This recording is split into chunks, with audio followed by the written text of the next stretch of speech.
अक्सर हमने परिवारों में एक चीज़ देखी है कि कोई बच्चा अगर कमज़ोर रह जाए या उसको हम ज़्यादा लाड़ लड़ाने लगें तो हर चीज़ में उसको स्पेशल कंसिडरेशन दिया जाने लगता है। नहीं नहीं, इसको मत छेड़ो, ये बेचारा कमज़ोर है।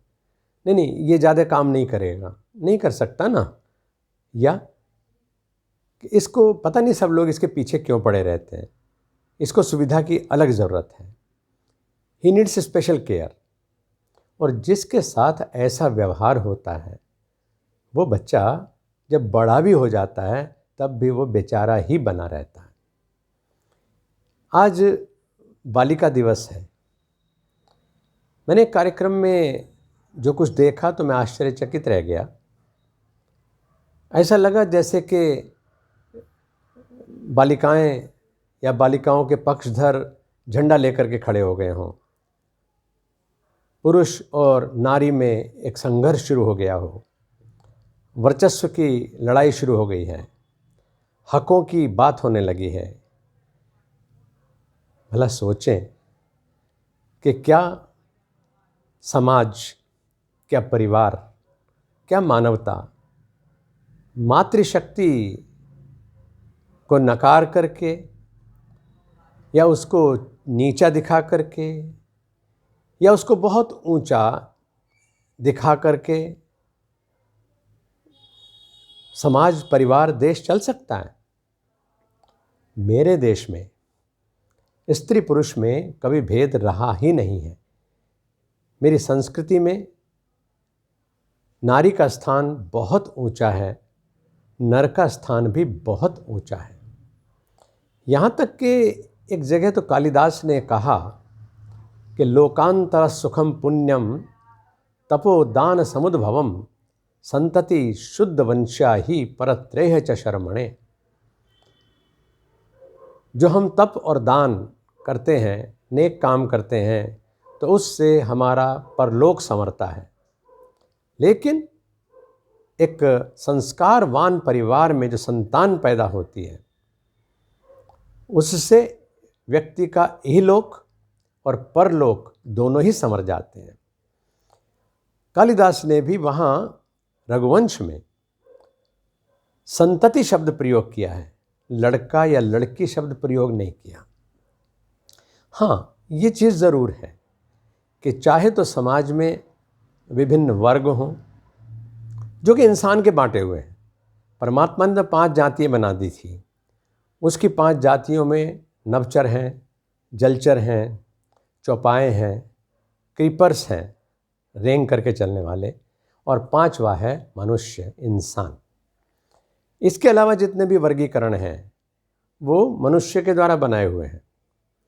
और उनमें भी आप देखें कि जैसे स्वाधीनता जब हमारे देश को मिली तो ये लगा हमारे देश के महानायकों को कि समाज में जो कमज़ोर रह गए हैं भाई, उनको भी बराबर के स्तर पर लाएं, क्योंकि सबकी बराबर की भागीदारी होनी चाहिए, सबको बराबर से आगे बढ़ना चाहिए, मिल कर के चलें, संगच्छध्वम।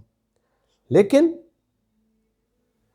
हमारा जो दलित वर्ग था, जिसको दलित कहते हैं लोग, मैं तो नहीं मानता हूँ, न मेरी सभ्यता ऐसा सिखाती है, लेकिन उनको जो 5 साल के लिए सुविधा दी गई थी वो सुविधाएं चलती रही, आज तक चलती रही हैं और लगता है कि उनका कभी अंत नहीं होगा।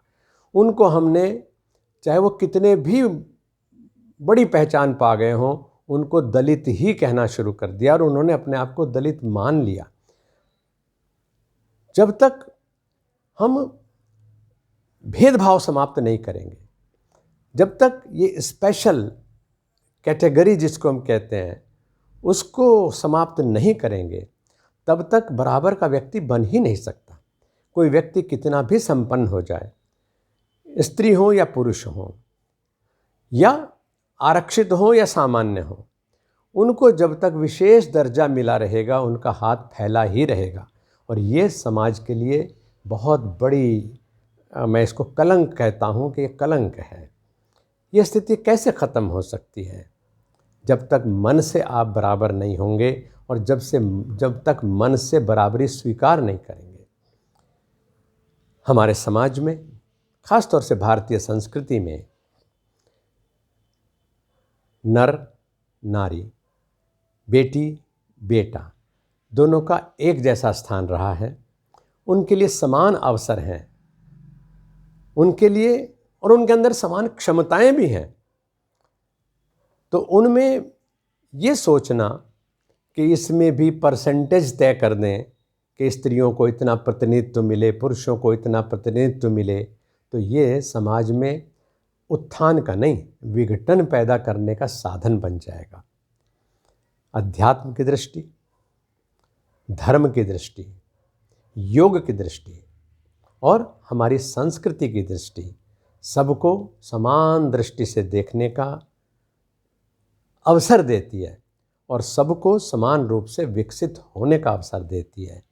आज बालिकाओं के बारे में भी अगर हम सोचते हैं, बालिका दिवस इसलिए है कि अगर बालिकाओं के विकास में कोई कमी रह गई है, अगर बालिकाओं के प्रति भेद का नज़रिया हम लोग पैदा किए हुए हैं समाज की कुप्रथाओं की वजह से, चाहे वो दहेज को लेकर के है, चाहे वो उनके उन्नति के अवसर न देने की वजह से है, और या इस तरह की सोच की वजह से कि इसने तो अपने घर चले जाना है, तो उसका सम्यक विकास करने में हम कहीं चूक जाते हैं, तो ये बहुत बड़ा पाप है। हमारे यहाँ बेटियों ने कुल को यश दिया है, बेटियों ने माता पिता को और पूरे परिवारों को गौरव दिया है। और केवल इतना ही नहीं, मेरे देश में तो हमारी बेटियाँ, चाहे वो अहिल्याबाई होलकर हैं, चाहे वो झांसी की रानी हैं, चाहे वो गार्गी हैं, चाहे वो मैत्रेयी हैं, एक से एक उदाहरण ऐसा है कि दुनिया में कोई देश ऐसा नहीं जहाँ नारी को इतना ऊंचा स्थान दिया गया हो। देवी देवताओं का भी अगर जिक्र आता है तो पहले सीता हैं, फिर राम हैं, पहले गौरी हैं, फिर शंकर हैं। इसी तरह से उनका स्थान हमेशा ऊंचा है। और ये मेरे देश की संस्कृति ही कहती है कि यत्र नार्यस्तु पूज्यन्ते रमन्ते तत्र देवता। जहाँ नारी का अपमान हो, तिरस्कार हो, वो परिवार, वो समाज नष्ट हो जाया करते हैं। और जहाँ पर नारी को सम्यक सम्मान मिलता है तो उन परिवारों का, उन सामाजिक व्यवस्थाओं का एक इतना ऊंचा स्थान बनता है कि वो उन्नति के शिखर को छूते हैं। हरिओम।